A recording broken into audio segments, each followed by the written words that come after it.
Hi everyone, and welcome to our daily show, The Big Story, where we discuss the hottest topics of the day right here in the heart of the newsroom.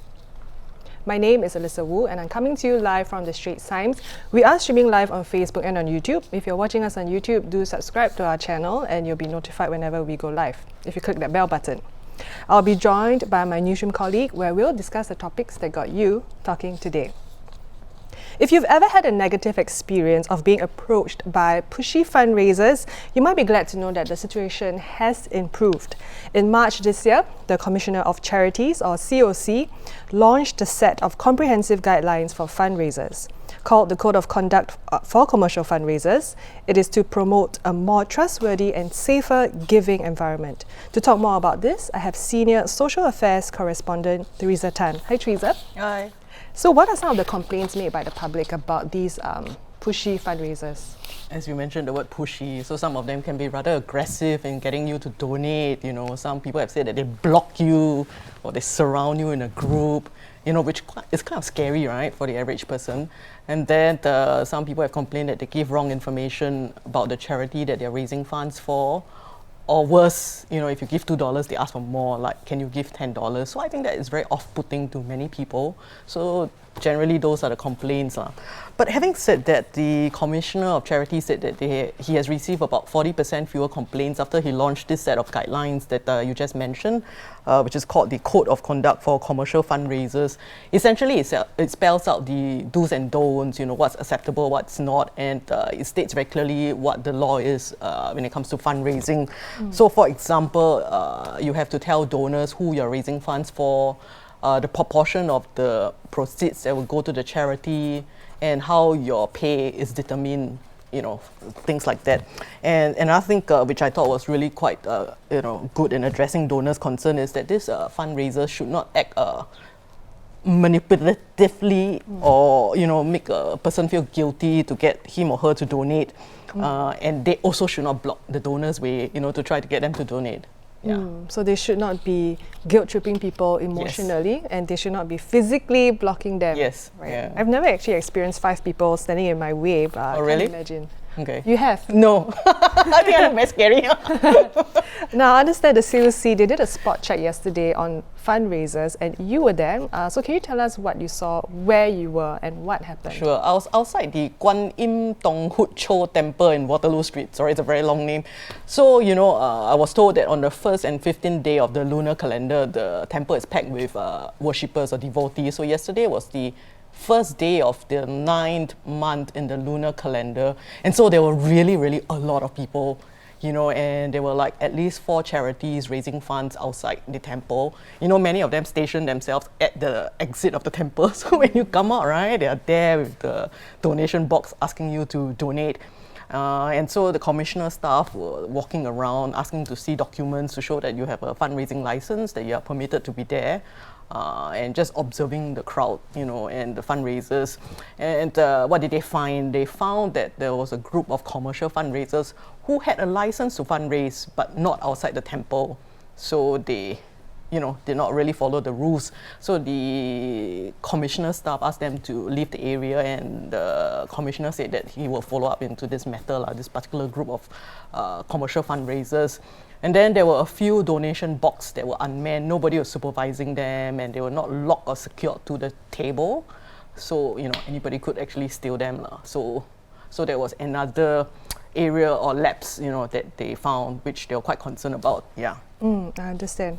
So what are some things about commercial fundraising that maybe members of the public, they don't know about, but you think they should know about? Yeah, I think what is probably quite people guess is that they actually earn some commission from, these funds that they raise. I think what people don't know is how much they earn. So under fundraising laws, the fundraiser can take up to 30% of the sums raised. So from my past interviews, some of these fundraisers actually take up to 30%, which is a huge chunk, of the sums. And that explains why they are trying so hard, to get you to donate. So that's something that I guess some people don't know. And I mean, the question is, why do these charities hire them, right? Because for very small charities, they're very stretched for manpower and resources. So they might not have the expertise to go and raise funds. And it's a very competitive fundraising environment out there. or they don't have the manpower. So it's just easier to outsource it. So they hire these commercial fundraisers. Any case, it's never easy to ask for money, especially a stranger. Yeah. It's For some people, it's easier. So what do you think should be done about this situation? Do you think, so they've released the Yeah. guidelines, but do you think more should and can be done? I mean, first I have to say that I think the guidelines, it's a very good start. I mean, it's really long overdue, and it really sets a set of standards and do's and don'ts, so everybody is in the know what's acceptable and what is not.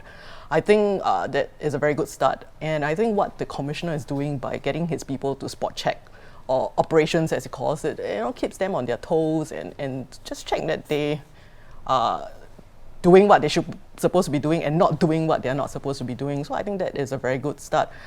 However, I think that the donating public, has a part to play. Like, for example, when people approach you on the streets, do you ask them like what are you donating for? I usually tend to just skip and say, sorry, I gotta go, because they usually ambush me at the exit of an MRT station. And that means usually I'm on the go, I have to go somewhere, so I don't really have the time. Okay. So. But when you donate, do you ask? Definitely, I do ask what it's for and where and how my money will be used. Okay. And they've been quite transparent. So far, my experience has been okay. Okay. So I've not been like blocked by 5 people before. Okay, that's good to know. Yeah, so I think unlike you, many of the people I've interviewed say they don't ask questions. I don't know whether it's because they have no time, or they think, since I'm giving like $1, $2, it's such a small sum, why am I going to ask so many questions? Or they don't have the time or don't have the habit. But I think, and what the commissioner is saying, that people should ask questions, to promote informed giving. If anything, it just puts these fundraisers on their toes. They know that people are not giving blindly, they're questioning. So this sets higher standards all around. So I guess you might ask me what questions to ask, right? I mean, like you said, who you're raising funds for, what the money will be used. Actually, I'll ask to see their fundraising license. Okay. I mean, they're supposed to carry a slip of paper, right? Right, so you can see that the license is issued by who, where they're supposed to fundraise. It's a fundraising date today. I mean, they might be carrying an expired license. I'm not saying they do, but these are things to watch out for. And I always ask them, are you paid? And how are you paid? Are you paid a commission? Are you paid a salary? And all that. So I think that's why very few people stop me. Okay, and they should give you this information when you ask? Yes, they should give you this information. Okay. In my personal opinion, I don't feel comfortable because nowadays you can't give cash. Oh, really? So usually the ones who stop me or the ones I stop for, they don't accept cash. Okay. They want my credit card number, and I don't feel comfortable with that at all. So even though if I do want to give, I end up not giving because they're asking for my credit card number. Okay.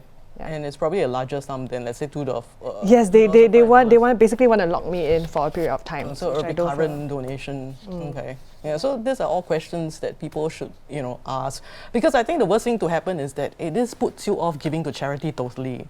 Which is a shame. Which is a shame. Yeah. So I think that you should know that there are some charities who are doing better in terms of governance, in terms of fundraising practices, running the organization, and there are some that could improve in the way they do things, but you should not let one bad example deter you from donating. Yeah. So I think all of us have a part to play. It's just that most of the time we're just too busy, right?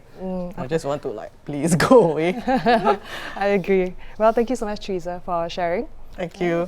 That was our top story for the day. For more news and videos, do log on to straitstimes.com. Once again, I'm Alyssa. For more big stories, join us again tomorrow, same time, same place.